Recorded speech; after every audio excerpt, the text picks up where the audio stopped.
My name is Johnny Hewlin. I'm with the Willie Carter Community Outreach Center, and today we're here to celebrate at the Westside Development Center as part of our citywide Juneteenth celebration. Hi, I'm Tiana Bruno. I am a incoming professor at the University of California, Berkeley, and I'm excited today to talk about how environmental history and ecological practices intersect with histories of slavery and Black history and Black life. And this is Going Green. This is Juneteenth Goes Green. And what does that mean? Juneteenth goes green. I mean, Juneteenth has always been green. Ever since even before we entered the slave ships, we've had ecological practices, we've had ecological knowledge, and of course we face ecological hardships. And so our Black history is always interwoven with environmental and ecological matters. To be here with us this morning. As part of our Juneteenth celebration, we do want to get some education in. That's a major part of who we are and what we are.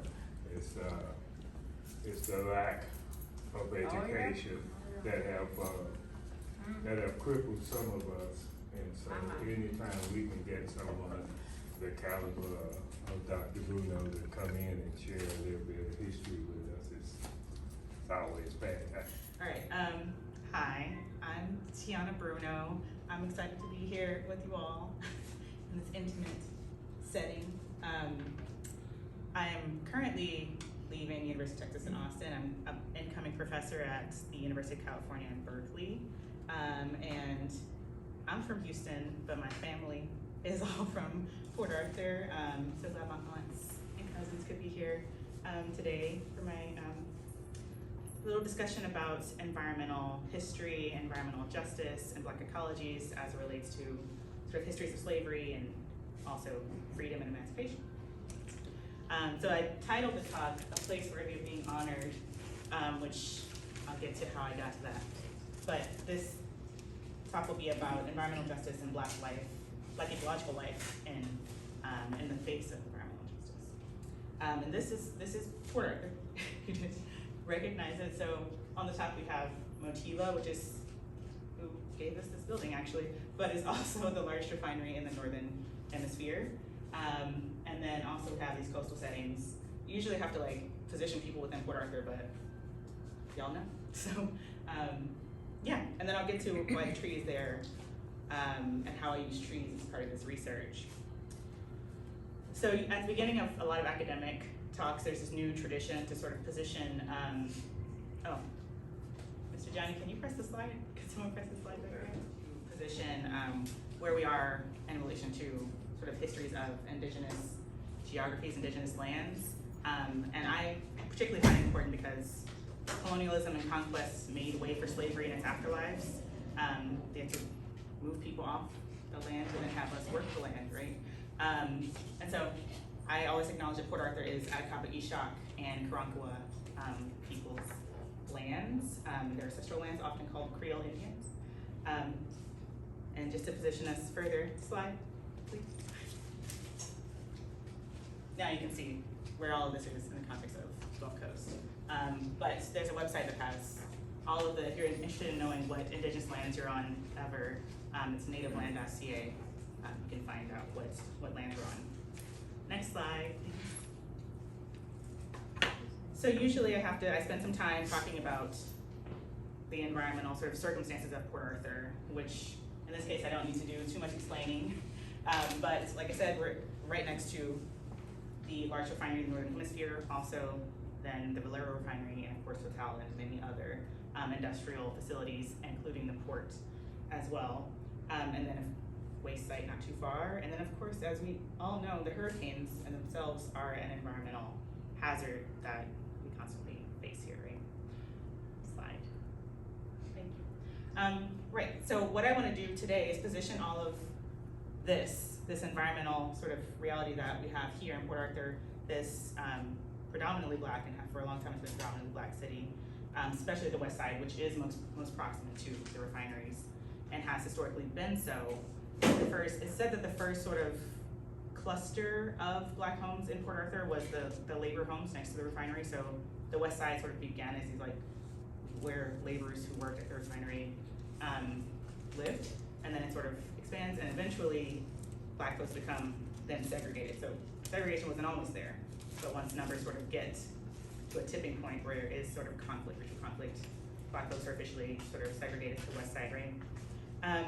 So yeah, I want to position that within the afterlife of slavery. And I put this quote down here, which is from this Black feminist author, Saidiya Hartman. And this is what she describes as the afterlife of slavery. It says, Black lives still imperiled and devalued by a racial calculus and a political arithmetic that were entrenched centuries ago. This is the afterlife of slavery: skewed life chances, limited access to health and education, premature death, incarceration, and impoverishment. I, too, am the afterlife of slavery. Slide, please. So, to sort of put that in the context of the environment, here we have this sort of concentration, I think this is by county, of enslaved peoples back in the 1800s. And here we have what's called the Black Belt, which is the sort of present day concentration of Black folks. Highest concentration of Black folks in the US is in the Black Belt, which is of course the South, where folks were enslaved. And here, just a little bit washed out, you can see the concentration of oil and gas facilities, which is all along that same sort of area. So you can see this sort of generational transition from an environmental, I mean, slavery did have an effect on the environment. Of course, we're extracting so much from the land, doing monocultural practices, and then that sort of transforming into the landscape of environmental justice that we see today. The environment within the afterlife of slavery, so afterlife of slavery is this big concept that's all through Black studies, but the environment is not really a part of that discussion so much. And so this is what sort of my contribution into the discussion around afterlife of slavery is, which is the biophysical afterlife of slavery. So I wrote the biophysical afterlife of slavery describes how the precarity and devaluation of Black life, which was described in the first quote, how that has impacted the biophysical environments in which these lives exist. So if we have devalued folks, we can treat their environment however we want. And so then that environment itself is also an afterlife of slavery. Right? Straw, I collect tree samples that look just like this. And here's me and Harriet Collins, who used to work for the Parks and Rec Department here at Fort, getting some tree samples. So if we have these, so here's, imagine this is like Motiva or Valero or any of those facilities, we have stuff, emissions that go up into the air, and of course we interact with it as people, but also the environment is interacting with that pollution. So it goes up, the trees sort of take it in through their leaves. Trees have little ways that can bring in air and stuff through their leaves. And also when it gets into the water and it interacts with their roots, it brings in chemicals that are in the environment, right? And so if I take a sample of that tree, I can go back hundreds of years and see what was in the environment hundreds of years ago. So in that sense, I say I'm looking at like ecological memory. So I'm looking at what ancestors back were experiencing in an environment by looking at trees. And trees, of course, have a complicated significance when it comes to Black history. In some senses, we have life, but also we have lynching and histories like that. So I think trees also are this really important symbol of our relationships with the environment as well. All right. Oh, next slide. So I use this slide to show that. So if I can look at EPA records to look at environmental history, right? The EPA didn't really start until like the 1980s. It goes back to like about right here. But my oldest tree sample, which came from West Side, goes all the way back to here. So I can get some environmental information from all the way back to I think this is 1930s up here. And then of course there's some trees like cypress and stuff that go back thousands of years, right? Next slide. All right, so repair and recompense. I wanted to have this because when we had the flag raising event, Mrs. Thibodeau said that the word that she was sort of carrying through this like celebration of Juneteenth was recompense, reparations, repair. And so I want to have a moment, because right now I don't have this fully polished, but I'm working on what would repair look like for Port Arthur. There's ecological repair, right? There's remediating the environment, cleaning the air, cleaning the water, cleaning the land. But would that sort of change circumstances in Port Arthur, sort of where I am? next slide. So on the one hand, this is back in 2015, so there's construction stuff happening here. On the one hand, we have this giant fount of wealth. We have the largest refinery in the Northern Hemisphere. We're making money here, building money here. We need to receive money here. And I usually use this image to show this sort of juxtaposition between all the wealth that is sort of developed here and what the city actually looks like, right? It's a real big contradiction, I would say. And so one sort of recompense, environmentally speaking, is the question of shouldn't our city look different? Shouldn't our employment numbers look different if we are a big fount of wealth here, right? Okay, next. I also want to think about repair when it comes to the climate. It feels like every time I'm here, I'm in some building that's always in some state of repair from a hurricane, right? Either stripping it down or still like building up walls and bringing refrigerators and stuff in. But yeah, and I also use this image to show this sort of mixture of the pollution and the water, right? Because we have both of those are sort of the main two environmental things happening here.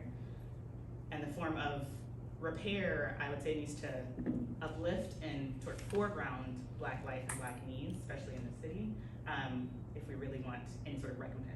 How can we make amends, which is what recompense means, if we don't think about the Black life that's here and uplift Black life that's here as a common Black city. All right, next slide. So, sort of just shift gears. So I do spend a lot of time talking about the pollution and sort of the degradation happening in the environment in Port Arthur. But the other part of my research is to really sort of rethink how we understand Black life and Black environment, Black relationships to the environment in Port Arthur. Because the story is sort of being told in media and sort of broadly outside Port Arthur is like, this is a sacrifice zone and everyone's dying, and it's a very catastrophized story of what's happening. While all of that is true, and we do need to take action against it, I also want to sort of push in the way we relate to the environment beyond pollution and beyond sort of degradation, and beyond the way we talk about what happens to our body, particularly like history of the West Side, and stressing sort of the Black community on the West Side that has thrived, even in the midst of all that was happening sort of in the 50s, 60s, 70s, and really before that, and up until sort of desegregation, and we see sort of a change happening in the West Side. So here we have sort of the corner of Motiva and Valero, which is right where sort of the refineries are meeting the West Side. And we see the first picture is from the 30s, this is from the 80s. We see this big boom in the West Side where people are really sort of migrating for labor here. And then we're talking about the name of the project is Spaces Where There Were Places. And I have this image here from 2013, and then when I click forward to 2020,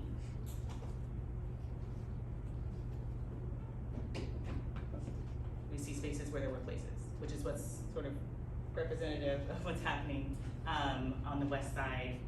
And here, Mr. Cyrus is talking about the interviews that we're conducting. So we're doing oral histories with folks across the West Side who have history of the West Side to sort of build this database of interviews so that future generations can have access to them. We can go to the next slide because we've got the audience. All right, so yeah, my point usually with that video, I try to stress that even though Mr. Cyrus is literally on the corner of where the two refineries are meeting, and there's buses going by, they're bringing the workers in back to the parking space over there, and there's all this sort of what would be the main focus of any environmental justice conversation. That's not what Mr. Cyrus is talking about. He's talking about these homes that are lost, talking about the businesses that are lost, which is really never the focus of the academic conversation about Port Arthur, which is what I'm trying to sort of push us to think more about, to behold both, to say like what's important to a community, what's important to acknowledge about the history of the community, and also what's important environmentally, sort of bring that conversation all together. And then in one of the, when Mr. Cyrus is talking about interviewing folks, he says that folks say West Side of Port Arthur is worthy of being honored, worthy of being uplifted, and worthy of being described in as many ways as we possibly can.